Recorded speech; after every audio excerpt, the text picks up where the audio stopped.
Hey, come on. Give me some screen space here, will ya? Come on. Supposed to be our show, Smokey and me. Got some guy monkeying with the controls out there. Cut it out. I mean, I'm a big advocate of on-screen and off-screen space, but I got to know the difference here. Well, folks, Film Brown here at the Movies with Film, down in the vaults of Kirkwood Community College, working hard, slaving hard. I'm cataloging some stuff here. These films here, I'm sort of keeping track of people who are working with soundtracks and people who are doing camera work and things like this. The minutia of credits. I love it. Okay, and I got to keep track of things. What are we watching today? Film that has a fantastic pedigree. I'm not going to tell you the name of the film of this right away. First off, the director of this film was a guy named Eugene Laurie. And Eugene Laurie was basically known as a set designer and an art director.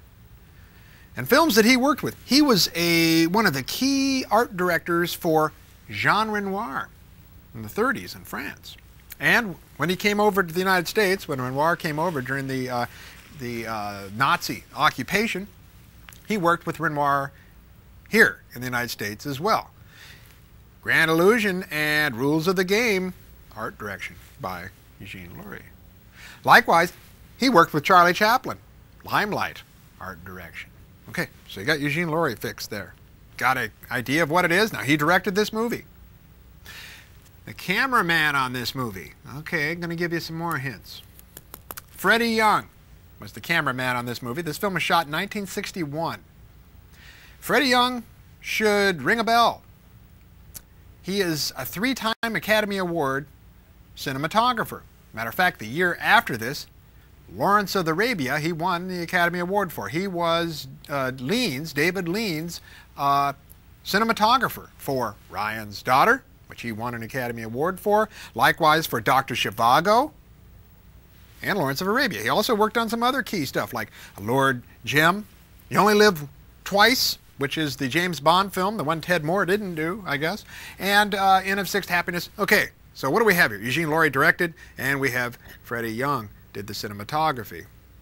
1961, British film. Think, think, think. Think, think, think. Well, when Eugene Laurie decided to make movies on his own, he seemed to be attracted to things that were large. His first film that he directed was The Beast from 20,000 Fathoms. We're not watching that, but we are watching one of his other monster films. Not the giant behemoth. It is Gorgo. Gorgo. Okay. Eugene Laurie's Gorgo. Okay. Talk about fascinating. Freddie Young, cinematographer for some key films. Lawrence of Arabia. People have been talking about that up and down, about how great the cinematography was. Well, Gorgo was shot by that same man. Likewise, Eugene Laurie, compatriot with Chaplin, Renoir, does Gorgo. Now, Gorgo is one of your giant lizard films. They capture, it's sort of King Kong-ish at first. They capture a giant lizard, giant monster like that guy there, and they take him and bring him back to London to put him on display. But they forget that that monster seems so big, there might be something that's a little bit larger. Well, I'm not going to give away what that other thing is, but it's a fascinating little movie. The special effects aren't too bad. Laurie seemed to have a knack for these kinds of things. If you've seen the giant behemoth, or if you've seen The Beast from 20,000 Fathoms, try saying that a million times, he has a certain, I don't want to call it naivete, but he seems to have a fascination and an ability to translate these special effects, matted shots, and little miniatures with his people, with his cast, and create some really fascinating takes. Well, Laurie Young, Gorgo, 1961. Well, roll 'em, Smokey.